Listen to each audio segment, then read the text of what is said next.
Maraknya aksi-aksi anti-Islam yang dilakukan oleh oknum-oknum tertentu membuat kita bertanya apa motif mereka melakukan itu dan apa penyebabnya.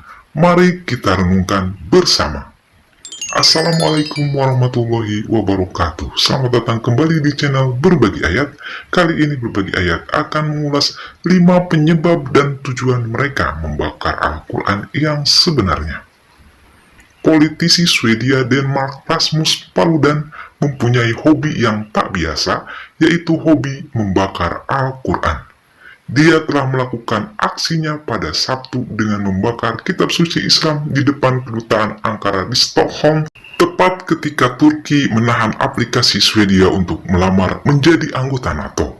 Presiden Erdogan mengecam Swedia dengan mengatakan bahwa negara itu seharusnya tidak mengharapkan dukungan untuk bergabung dengan NATO. Dari Belanda ada Edwin Wagensveld, seorang politikus sayap kanan Belanda dan pemimpin kelompok Pegida yang dinilai anti-Islam pada Minggu menyobek sejumlah halaman mushaf Al-Quran di Den Haag. Video Wagensveld di Twitter memperlihatkan dirinya membakar sobekan halaman Al-Quran di dalam sebuah panci. Mengapa mereka melakukan aksi-aksi anti-Islam dengan membakar Al-Quran?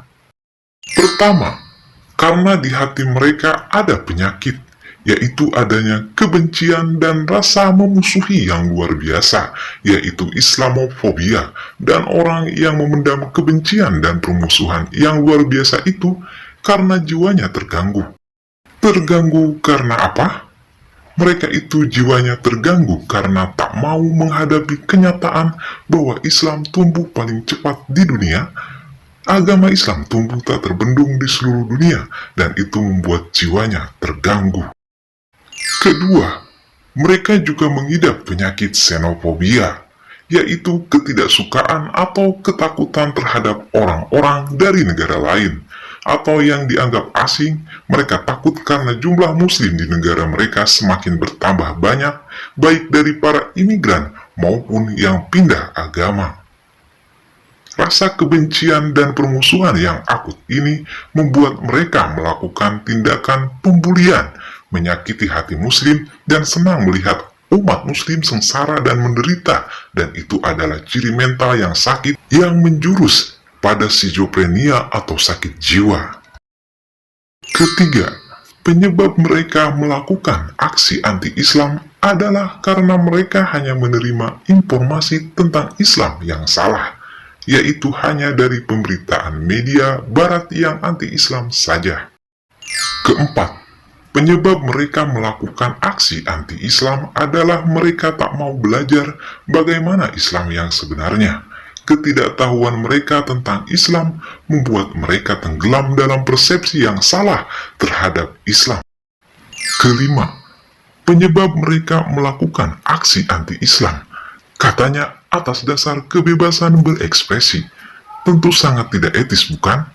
Karena itu bukan suatu kebebasan berekspresi, melainkan membiarkan adanya hate speech yang menyebarkan kebencian, bullying terhadap pemeluk agama Islam, dan tindakan rasis terhadap para pengikut Nabi Muhammad SAW, dan itu bentuk provokator yang mengundang peperangan dan aksi-aksi kekerasan, bahkan kematian. Mereka yang melakukan aksi anti-Islam dan yang mendukung dan melindunginya menunjukkan rendahnya kualitas moral mereka, rendahnya diri mereka di hadapan manusia dan di hadapan Allah Subhanahu wa Ta'ala.